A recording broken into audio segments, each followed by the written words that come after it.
Thank you so much for joining me.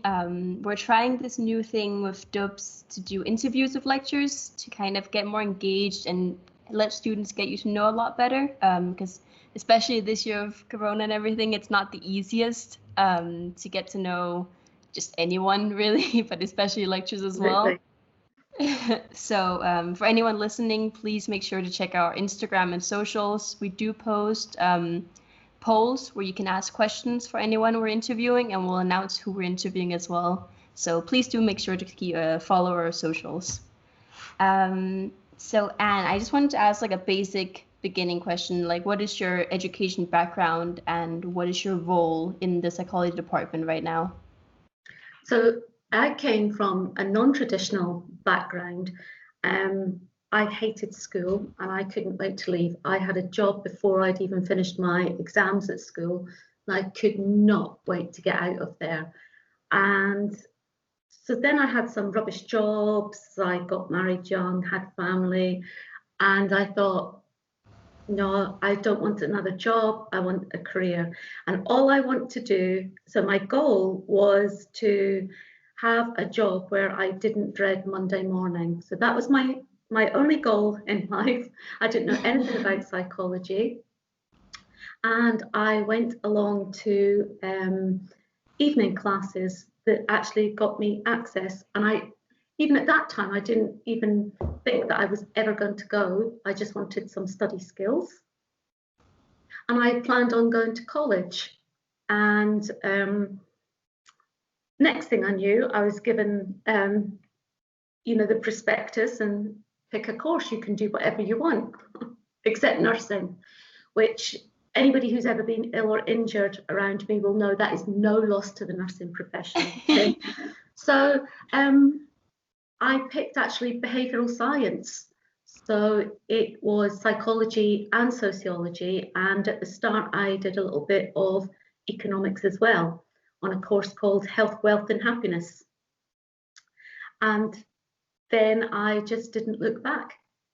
So I came in that non-traditional way as a mature student. So it kind of just flowed naturally into psychology from the behavioral science. Yeah, so when we were in third year, we were told that our degree wouldn't be accredited by BPS. So we could switch to psychology, just pure psychology, or carry on with the behavioural science degree. And I decided at that point I really liked psychology and I wanted BPS accreditation because I didn't really know what I was going to do at the end of my degree. So I thought, if I choose not to get BPS, it's really quite hard to get BPS afterwards. So I had a friend who did behavioural science, and she was spending thousands of pounds on the exams to get accredited, and doing a lot of hours as a forensic psychologist, which is what I wanted to do at the start. I had planned to go and work in prisons. Okay. So that was in first year. That was kind of what I wanted to do. I was interested in adult education, but in the forms of adults that actually couldn't read or write. Okay. So a very drastic turn around. I mean, that's really interesting that that's where you started, like interested in forensics. I feel like a lot of, I mean, me as well, when I started in first year, I thought forensics was really interesting as well. Yeah. I actually always wanted to do forensics, and I actually got accepted for a forensic science course. And all I had to do was, because I'd got quite good grades in my access course, I flew through that. So I was accepted onto a course with that should have required qualifications that I didn't have. And all I was told to do was go away and read some biology over the summer. But when I thought about it, I did like the behavioural science route. And so at the last minute, I changed my mind and went behavioural science. Okay. I just felt there was more job prospects because we didn't have the forensic science lab in Dundee at that time. So thinking about it rationally, I could have gone to work in Perth prison, and that was about all. And I didn't want to travel because I had young children at the time. Yeah. So from that point of finishing your BPS accreditation, how did you end up in the psychology department at the University of Dundee as you are Well, now? I got a job actually in Abertay as a researcher, and from the person that hated research skills, and I tell people this because I did hate it. I know lots of people hate it. I didn't see the point, and I remember saying to my friends in first year, I am never going to use this. I'm never going to do any research. Why do we have to learn this?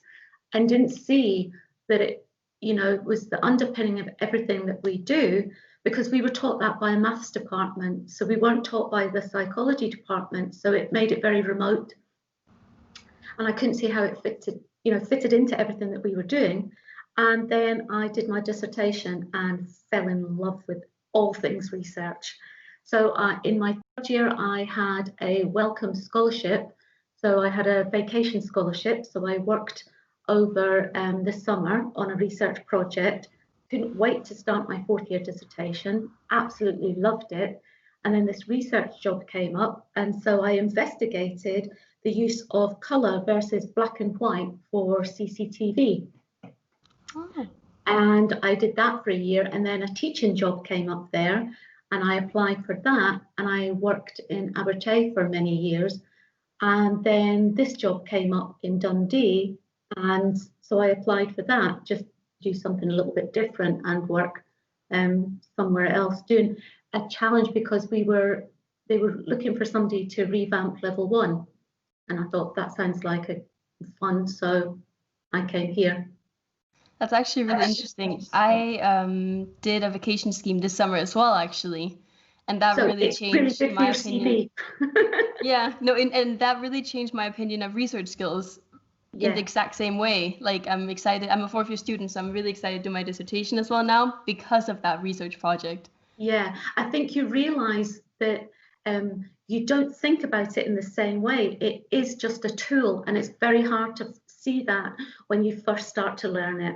You don't have to think about all the terms and about, you get to do just the fun stuff, and then everything else is meaningful because you know exactly what your data is, you know exactly your design, and it just all falls into place.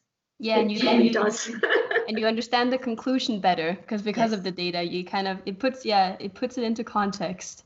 Absolutely. And I could not get that context until I was in third year. I really hated research skills. So I do try and break it down a little bit more than what I was taught. So I do try and teach it differently to what I was taught for that reason. I mean, I think the research skills are taught really well in level 1 and 2, definitely, and also level 3. It's definitely different from high school maths when you go into statistics. To go back a bit, I'm sorry, but you mentioned that you were a mature student as well. How was that? What were the challenges with that as well? That was really difficult. I had 3 children who were at primary school. So if there was a 9 o'clock lecture, I don't live in Dundee, I live just outside Dundee. So, I arranged with lecturers that I might be 10 minutes late, but there was no breakfast clubs or anything at the school that my children went to. It's fairly small school, so I don't have neighbours. So I was always doing the school run, so that was always stressful. So I would drop them off at school maybe about 10 to 9, race down, run down from the car park, get into lectures, breathless, and so luckily I didn't have too many 9 o'clock starts, and then I was able to arrange things like tutorials around school time.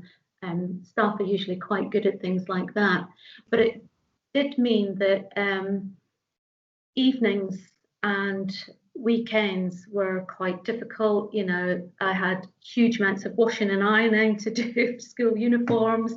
I kept trying to get the school to get polo shirts so I wouldn't have to iron them, but they weren't having any of it. And ironing about 12 school shirts a week, like on a Sunday, and getting a lot of things ready. So I introduced homework hour. So all of us did our homework for an hour in the evenings. So I would help them, and then I would have my time as well. But difficult, and so I had to be really smart with my time.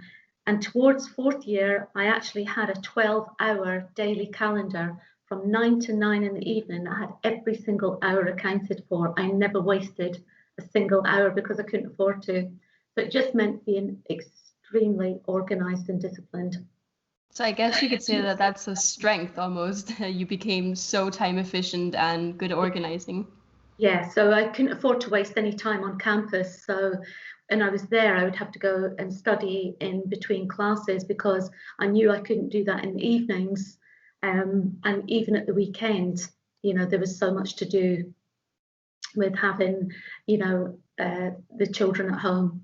And so Easter holidays were extremely difficult. So they went to stay with family and things like that and the October holidays, because we didn't get that time. So there was times that I had to stay at home with them, but it didn't happen very often. So I was really quite lucky that way. Yeah.